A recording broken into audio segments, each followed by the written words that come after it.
வா, நீயே அனைத்தும். அன்புடன் அகத்திய மாமுனிவர் வாக்கு. புரட்டாசி மாத ரகசியங்கள். நம் கர்மவினை நீக்கும் பெருமாளின் விஞ்ஞான ரகசியங்கள். சித்தன் அருள் 1191 திருமலை திருப்பதி. செப்டம்பர் 24, 2022 புரட்டாசி மாத முதல் சனிக்கிழமை மாத சிவராத்திரி தினமன்று குருநாதர் அகத்திய பெருமான் உரைத்த பொதுவாக்கு. வாக்குரைத்த ஸ்தலம் திருமலை திருப்பதி. ஆதி ஈசனை மனதில் எண்ணி செப்புகின்றேன் அகத்தியன். வரும் காலங்களில் எண்ணற்ற நிகழ்வுகள் நிகழப்போகின்றது. ஆனாலும் மனிதன் திருந்திய பாடில்லை. தன்னிலைக்கு அனைத்தும் பின் விருப்பத்துடனே அனைத்தும் நடக்கும் என்று விரும்பிக் கொண்டு இருக்கின்றான். ஒவ்வொருவருக்கும் மனிதன் ஈசனை என்றும் நிறுத்தி வணங்குவதை விட இந்த உலகத்தில் பெரியது ஒன்றுமில்லை. விஷ்ணுவின் இடத்திலிருந்து வந்து கொண்டே இருக்கின்றது ஒளியின் தன்மைகளை கூட எதிரொலிப்பி. எதிரொலி ஒளி, எதிரொலி ஒளி. இதனைப் பற்றியும் கூட யான் இப்பொழுது எடுத்துரைக்கின்றேன். திருமலை திருப்பதி.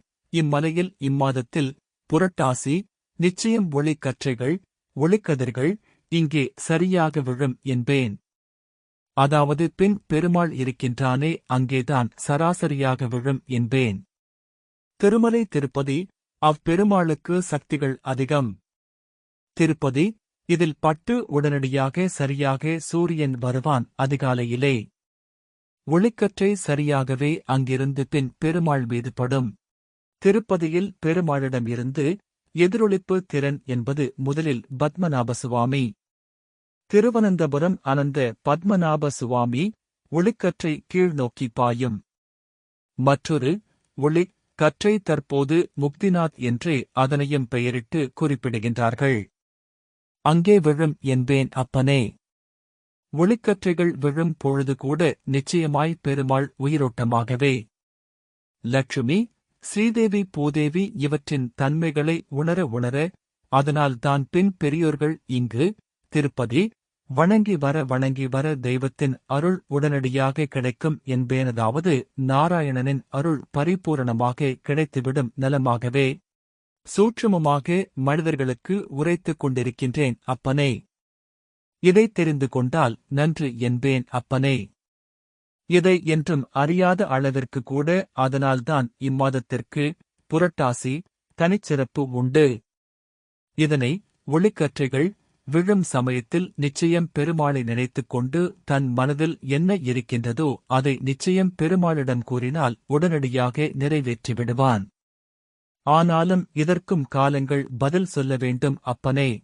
இதனால்தான் பெருமாளுக்கு கூட அவ்வொளிக்கற்றை எதன் சக்திகள் மீது ஏற்கும் என்றால் அதாவது அசைவம் நிச்சயம் உயிரின் தன்மையை கூட பின் மனிதரிடத்தில் சேர்ந்துவிட்டால் அசைவ உணவு உண்டு விலங்குகளின் தன்மைகள் உடலில் கலந்துவிட்டால் அவ்வொளிக்கற்றையானது நம்மீது படும்பொழுது சில தீயவினைகளை ஏற்படுத்திவிடும். அசைவ உணவு முறையை கடைபிடித்தால் தீயவினைகள்தான் ஏற்படும். அதை நீக்கிவிட்டு அசைவ உணவு முறையை தவிர்த்து சுத்த சன்மார்க்கமாக ஜீவகாருண்யம் அணுகுமுறையாக பெருமாளை பின் நல்முறையாகவே வணங்கி வந்தால் அவ்வொளிக்கற்றையானது நிச்சயம் தன்மீது படியும் பொழுது உடம்பின் மீது படும்பொழுது அனைத்து உறுப்புகளும் கூட மாற்றம் அதாவது பரிசுத்தமாகும் என்பேன் அப்பனே. இறைவன் அருளைக் கூட அதாவது அறிவியல் நிமித்தம் காட்டி இரண்டாகவே இணைத்து சொல்லப் போகின்றேன் அப்பனே. இறைவன் ஆன்மீகம் அறிவியல் இரண்டையும் அப்பொழுதுதான் மனிதனுக்கு தெளிவுகள் பெறும். ஏனென்றால் இதை என் பக்தர்கள் நல்முறையாகவே உணர்ந்து கொள்வார்கள் அப்பனே. வரும் காலங்களில் மோட்சத்திற்கான வழிகளை பின்பற்றுவார்கள் என்பேன் அப்பனே. இவ்வொளிக்கற்றைகள் படும்பொழுது அதாவது நாராயணனின் பார்வை படும்பொழுது நம் தரித்திரங்கள் பல நீங்கும். ஆனாலும் இவற்றின் தன்மைகள் கூட அதுவும் கூட சனிக்கிழமை நாளிலே தொடங்குகின்றது. புரட்டாசி மாத முதல் சனிக்கிழமை அன்று முதல் இவ்வொளிக்கற்றைகள் விழ ஆரம்பிக்கும். இதிலிருந்து தொடங்கி அதாவது உணவையும் விரதம் உட்கொள்ளாமல் கூட நிச்சயம் அமைதியாக தியானங்கள் செய்து கொண்டிருந்தாலே அவ்வழியானது சரியாகப்படும். இப்பொழுது தெரிந்து கொண்டீர்களா? நிச்சயம் பெருமாளின் சக்திகள் எங்கு உள்ளது என்பதையும் கூட இன்னும் விவரிக்க ஆனாலும் கலியுகத்தில் என்னதான் நடக்கப் போகின்றது என்பதை கூட மனிதன் உணர்ந்திருக்கவில்லை அப்பனே. இறைவனைத் தவிர இவ்வுலகத்தில் மிகப்பெரியவர்கள் எவருமில்லை. மறைமுகமாக பல ஒளிக்கற்றைகள் எங்கெங்கு ஒளிர்கின்றது என்பதை அப்பனே சொல்கின்றேன் சரியாக.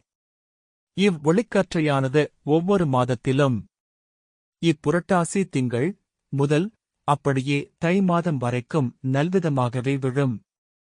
எங்கெங்கு விழுந்து எழும் என்பதை கூட அங்கங்கு சென்றால்தான் அப்பனே கர்மங்கள் விலகும். ஆனாலும் சில மனிதர்களுக்கு இறைவனை ஏற்படுத்தி தருகின்றான் புண்ணியங்களுக்காகவே எதை என்று உணர்த்தும் அளவிற்கு கூட. இம்மாதம் பத்மநாப சுவாமி அங்கும் பெரும் அப்பனே. பெருமாளின் ரூபங்களப்பா, பத்மநாப சுவாமியின் மூர்த்தத்தில் ஒளிக்கற்றைகள் அங்கே அமைதியாக அதன் உள்ளே பாயும். ஒளியானது அங்கே ஊடுருவும் பொழுது ஏறக்குறைய அடியில் பூமிக்கு அடியில் ஒளிகள் செல்லும். பூமிக்கு அடியில் கூட சித்தர்கள் தவம் செய்து கொண்டிருக்கின்றார்கள். மீண்டும் அம்மாதத்தில் பூமியின் அடிபாகம் அதாவது பாதாளம் வரை பாயும் என்பேன். பாய்ந்தும் பிரிந்தும் தலையில் இருந்து அதாவது உறக்கம் அனந்த சயனம் கொண்டிருக்கின்றான் பத்மநாப சுவாமி நெற்றியில் பாய்ந்து பாதாளம் வரை பாயும். திரும்பவும் பின் எதிரொலித்து பின் கால்கள் வழியாக பின் ஊடுருவும் என்பேன் அப்பனே. இதனால்தான் அங்கு கூட சமமான சக்திகள் உள்ளது. இதனால் அப்பனே பெருமாளுக்கும் தனிச்சிறப்பு. முதலாவது சபரிநாதன் ஐயப்பன் அனுமதி